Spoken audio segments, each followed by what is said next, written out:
Hoje vamos continuar a história do Dazi Tu Luan, o grande tratado da sabedoria, do venerável Nagarjuna. Da última vez, contamos que, após o parinirvana do Buda, os grandes discípulos também entraram no Nirvana, um após o outro.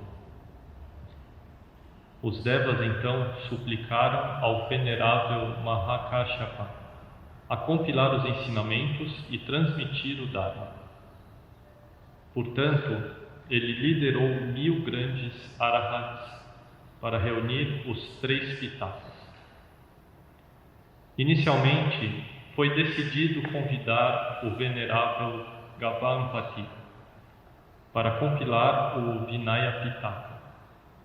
Mas o venerável ouviu que o Buda e também o seu professor, o venerável Shariputra, ambos haviam entrado no Nirvana.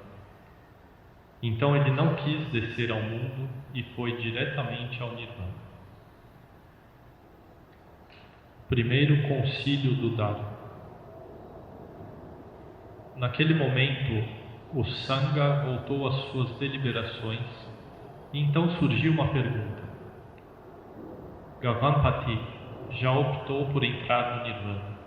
Quem mais pode coletar e compilar o tesouro dos sutras?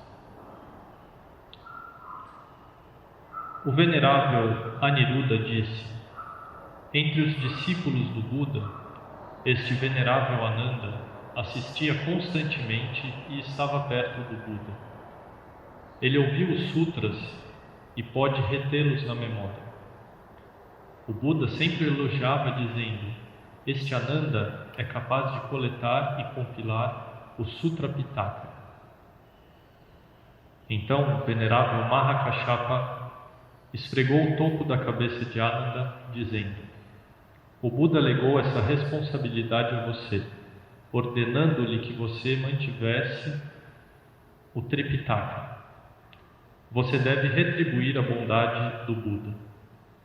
Onde o Buda falou o Dharma pela primeira vez, todos os grandes discípulos do Buda, que têm a capacidade de manter e guardar o tesouro do Dharma, entraram no Nirvana. Só resta você, uma pessoa. Agora você deve se alinhar com a mente de Buda e, por compaixão pelos seres, reunir o tesouro do Buda Dharma. Naquele momento, depois de prestar reverência ao Sangha, Ananda sentou-se no assento do leão, o assento principal. Naquele momento, Mahakāshyapa proferiu este verso: o Buda é o rei de todos os leões nobres.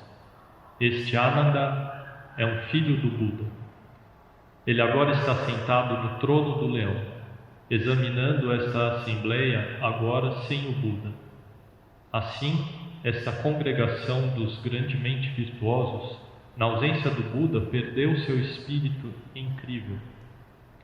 Agora parece uma noite sem o brilho da lua. Embora repleta de constelações, ainda assim não é majestosa. E agora, grande sábio, é a sua vez de falar. Você, descendente do Buda, deve agora expor. Onde foi que o Buda falou pela primeira vez? Agora você deve revelar e mostrar. Naquele momento, com a mente unificada e as palmas juntas, o venerável Ananda olhou na direção do Nirvana do Buda e falou assim: quando o Buda falou o Dharma pela primeira vez, foi um momento que eu não vi, pois não estava. Assim eu ouvi através dos outros. O Buda estava em Varanasi. O Buda falou para 5 bhikshus. Lá abriu pela primeira vez o portão da doce ambrosia. As 4 nobres verdades do Dharma, então ele falou sobre o sofrimento, a origem, a cessação e o caminho. Um asceta, Ajnata Kaundinya, foi o primeiro, então, a obter a visão do caminho. Uma multidão de devas, 80.000 em número, todos também entraram no caminho. Depois que esses 1000 arahats ouviram essas palavras, eles flutuaram no ar até a altura de 7 árvores thala, e todos disseram: "Oh, o poder da impermanência é potente. É como quando vimos o Buda falando o Dharma, mas agora ele diz: eu ouvi." Então eles proferiram um verso: "Vimos aqui uma vez as marcas do corpo do Buda. Era como ver uma montanha de ouro púrpura. As marcas maravilhosas e muitas virtudes pereceram, portanto, agora só resta um nome. Então, deve-se encontrar um meio hábil para buscar a saída das 3 esferas, acumular raízes de bondade diligentemente. O Nirvana é a felicidade suprema." Então, o venerável Aniruddha também proferiu um verso: "Ai, o mundo é impermanente. É como a reflexão da lua na água ou a metáfora do plátano. E embora os méritos de alguém preencham as 3 esferas, eles serão destruídos pelos ventos da impermanência." Então, o venerável Mahakāshyapa falou outro verso: "Impermanência, seu poder é muito grande. O estúpido, o sábio, o pobre, o rico e o nobre, aqueles que obtiveram o caminho e aqueles que não, evitá-lo, nenhum deles jamais pode, nem com palavras inteligentes ou tesouros maravilhosos, nem com artifício, engano, força, disputa. É como um fogo que queima uma miríade de objetos. Fenômenos marcados pela impermanência são exatamente assim." Mahakāshyapa disse a Ananda: "Desde o Sutra do giro da roda do Dharma até o Sutra do grande Parinirvana, coletamos e compilamos os 4 ágamas: o ágama numerado, o ágama de comprimento médio, o ágama de comprimento longo, o ágama conectado. Estes constituem a coleção do Sutra Pitaka." Os arahats também perguntaram: "Quem é capaz de compreender claramente e coletar o Vinaya Pitaka?"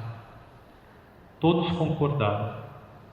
Entre os 500 arahats, o venerável Upali é o principal em manter os preceitos. Vamos agora solicitar sua ajuda." Eles então o convocaram, dizendo: "Levante-se, vá e sente-se no assento do leão e explique-nos onde o Buda falou pela primeira vez o Vinaya e formulou as proibições." O Pali aceitou a instrução do Sangha, sentou-se no assento do leão e declarou: "Assim eu ouvi, uma vez, que o Buda estava em Vaishali. Naquela época, Sudina, filho de Kalanda, seguiu o Buda para se tornar um monge e viver em um lugar tranquilo. Um dia ele então voltou para sua cidade natal e visitou seus pais.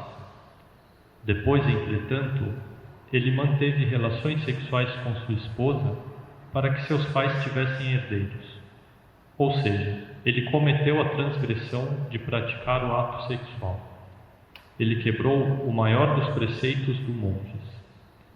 E por isso, esse se tornou o primeiro dos preceitos criados pelo Buda. A explicação do significado das 250 proibições possui 3 seções. Além disso, existem os 7 dharmas, os 8 dharmas, o Vinaya Bhikshuni, a seção de itens adicionados, a seção das perguntas de Upali sobre vários tópicos, a seção de diversos e a sessão sobre a bondade. Tópicos como esses, em 8 categorias e 10 sessões, constituem o Vinaya Pitaka. Novamente, os Arahats ponderaram: quem é capaz de compilar claramente o Abhidharma Pitaka? Eles pensaram: entre os 500 Arahats, o venerável Ananda é o principal na compreensão do significado dos sutras. Vamos agora solicitar sua ajuda. Eles então o convocaram dizendo: levante-se, vá e sente-se no assento do leão. Onde o Buda estabeleceu pela primeira vez o Abhidharma? Ananda aceitou as instruções do Sangha. Ele se sentou no assento do leão e declarou: assim eu ouvi dizer uma vez que o Buda estava na cidade de Sravasti. Naquele momento, o Buda disse aos bhikshus: se durante a existência de uma pessoa os 5 terrores, ou 5 transgressões, ou 5 ressentimentos, se eles não forem expulsos ou destruídos, então, devido a essas causas e condições, durante esta vida, o corpo e a mente passam por um sofrimento incomensurável.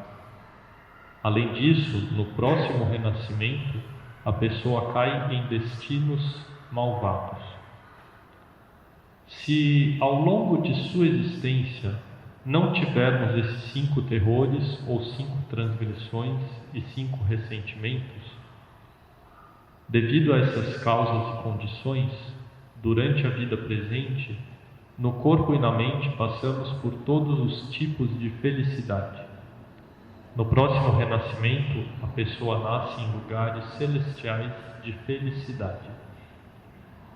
Quais são os 5 terrores dos quais devemos nos distanciar? O primeiro é matar, o segundo é roubar, o terceiro é a má conduta sexual, o quarto é mentir e o quinto é consumir intoxicantes. Discursos como estes constituem o Abhidharma Pitaka. Quando os 3 Pitakas foram concluídos, os devas, fantasmas, espíritos, dragões e donzelas celestiais apresentaram todos os tipos de oferendas. Choveram flores celestiais, incenso, estandartes, dosséis e vestimentas celestiais como oferendas ao Dharma. Naquele momento, aqueles seres proferiram um verso: agindo aqui por compaixão dos seres do mundo, agora vocês compilaram os 3 Pitakas, emitido pelos 10 poderes da onisciência. Esta sabedoria falada é um farol em meio às trevas da ignorância. Em resumo, isso é o que queríamos compartilhar sobre a experiência do venerável Mahakāshyapa, liderando o Concílio do Dharma para compilar os 3 Pitakas. Esta foi a primeira compilação dos ensinamentos do Buda e foi registrada na história do budismo. Foi o primeiro concílio. E claro que este também foi um trabalho muito difícil. O Dharma foi transmitido primeiro da boca aos ouvidos, ou seja, através de transmissão oral. As escrituras budistas surgiram depois que o Sangha, a comunidade monástica de diferentes épocas, passaram, preservaram e compilaram o Buda Dharma. Depois da Índia, os textos budistas foram levados à China e vários imperadores apoiaram e financiaram as traduções. E tantos monges praticantes virtuosos suaram e sangraram, passando anos e uma vida inteira dedicados ao trabalho da tradução. Então, essas traduções ao chinês foram copiadas à mão e transmitidas ano após ano, época após época, chegando a 2500 anos depois, agora, no nosso tempo. E nós podemos ler os sutras, livros com os discursos do Buda, todos os tipos de sutras e textos budistas. Então nós somos muito afortunados, demasiado afortunados. E pensando assim, devemos agradecer a muitas pessoas, muitas causas e condições. Primeiro, agradecer aos Budas e Bodhisattvas pela grande compaixão que têm pelos seres. Agradecer ao venerável Mahakāshyapa, ao venerável Ananda, ao Sangha de tantas épocas, por compilar e transmitir os 3 Pitakas. Agradecemos por todas as boas causas e condições que ajudaram e apoiaram a possibilidade de hoje nós podermos encontrar o Buda Dharma, de poder aprender o Buda Dharma, para então poder penetrar e aprofundar na verdade da vida e do universo, e não seguir com a ignorância e confusão, encontrar uma direção correta em nossas vidas. Enfim, desejamos que todos possam compreender e vivenciar o grande despertar, gerar a mente suprema de Bodhi, apoiar e proteger o Dharma correto. Que todos nós possamos atingir a Buddhidade. Amin Tofo.